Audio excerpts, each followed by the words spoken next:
एका छोट्याशा त्यावेळेस एकच गाळा होता, त्याच्यावर पण एक लोन होतं. आम्ही दोघांनी भावाने मिळून सुरुवातीला 2007 साली हा आपला बिर्याणी हाऊसचा व्यवसाय चालू केला.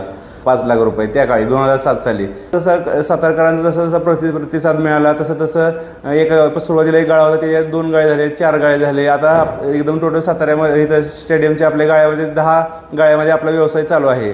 घरातली 3 आणि एक आचारी असे 4 जणच इथं हे करत होतो, धंदा बघत होतो. पण आता आम्ही 30 ते 35 जण टोटल स्टाफ आहे आमचा. शून्यातून विश्व निर्माण करता येते याचे सर्वोत्तम उदाहरण म्हणजे साताऱ्यातील युवा उद्योजक प्रशांत फडतरे आणि त्यांचे बंधू श्रीकांत फडतरे हे आहेत. चला तर मग जाणून घेऊया यांच्याबद्दलची अधिकची. साताऱ्यासह संपूर्ण महाराष्ट्रात चिकन बिर्याणी एक लोकप्रिय डिश आहे. चिकन बिर्याणी तर आपण अनेकदा खातो, परंतु सातारच्या दादाज बिर्याणीची गोष्टच निराळी आहे. 2007 मध्ये फडतरे बंधू यांनी 5 लाखाचं लोन घेऊन एका गाळ्यामध्ये सुरू केलेला बिर्याणीचा व्यवसाय आता प्रचंड मोठा झाला आहे. एका छोट्याशा गाळ्यामध्ये सुरू केलेला हॉटेल व्यवसायाची सुरुवात आता 10 गाळ्यांपर्यंतच्या प्रशस्त हॉटेलपर्यंत जाऊन पोहोचली आहे. शेकडो खवय्ये रोज साताऱ्यातील शाहू स्टेडियममध्ये असलेल्या दादाज बिर्याणीची चव चाखण्यासाठी आणि त्याचबरोबर मनमुराद जेवण करण्यासाठी येत असतात. चला तर मग जाणून घेऊया साताऱ्यातील सर्वात सुप्रसिद्ध असलेलं दादाज बिर्याणी हाऊस बद्दलची अधिकची माहिती प्रशांत फडतरे, दादाज बिर्याणी हाऊस मालक यांच्याकडून.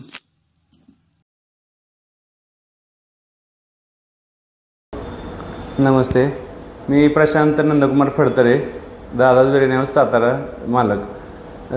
मी आणि माझे मोठे भाऊ श्रीकांत फडतरे आम्ही दोघांनी भावाने मिळून सुरुवातीला 2007 साली हा आपला बिर्याणी हाऊसचा व्यवसाय चालू केला.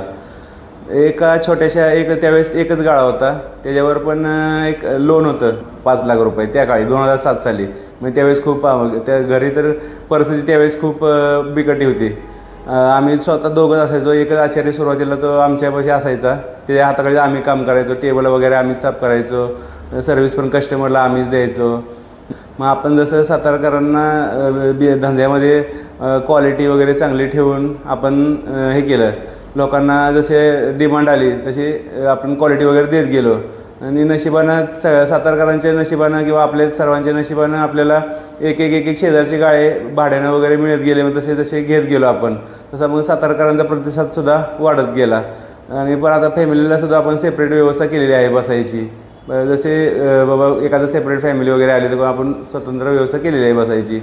आपल्याला आता सुरुवातीला फक्त बिर्याणीच असायची. मग नंतर आपल्याला एक तंदूरवाला मिळाला. मग त्याच्या आपल्या मदतीने आपण तंदूर भट्टी बसवली. आता त्यामध्ये तंदूर वगैरे आपण देतो, लेग पीस देतो, असे आपण पदार्थ वाढवत गेलो. आता थाळी पण देतो, बटर चिकन, असे डिशेस आता आपल्याकडं एक 50 ते 45 डिश आता आपण इथं सर्व करतो टोटल सर्व मिळून. कारण काय होतं, रोजच माणूस म्हणलं बिर्याणी म्हणलं तर माणूस कंटाळणार. मग काय करतं, प्रत्येक वेळी वेगवेगळे आयटम दिले तर ते माणूस वेगळं रोज आवडीनं वेगवेगळे पदार्थ खाऊ शकतो माणूस. मग रोजच एक पदार्थ देण्यापेक्षा ते बरं पडतं.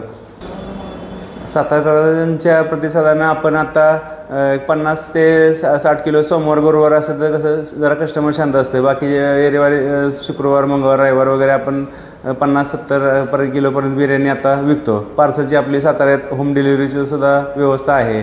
त्यातूनच आपल्याला लाख 1.5 लाख रुपये सेल होतो आणि त्यातून आपल्याला लाखो रुपये मिळून जातात. सुरुवातीला जी चव होती बिर्याणीची तीच चव आतापर्यंत आपण अजूनपर्यंत तीच चव राखलेली आहे. त्यामुळे सातारकरांनी आपल्याला चांगला प्रतिसाद दिलेला आहे. तसे साताऱ्याप्रमाणेच बाहेरून सुद्धा लोक आले तर आपल्या साताऱ्यात आल्यानंतर जे आपल्याकडे दादाज बिर्याणीला जेवल्याशिवाय माणूस जात नाही असे म्हणजे कस्टमर आम्हाला सांगतो की बाबा आम्ही आज सातारला आलोय तर आम्ही तुमच्याकडे बिर्याणी खाऊनच जाणार, असं म्हणजे लोकांचा प्रतिसाद असतो. ते असं ऐकून मनाला खूप समाधान वाटतं की जुने आपले दिवस काय होते ना आता आपण आपल्याला एवढं लोकांचा प्रतिसाद मिळतोय असं एखाद्याचं ऐकून खूप समाधान वाटतं. बस. न्यूज 18 लोकलसाठी शुभम बोडके, सातारा.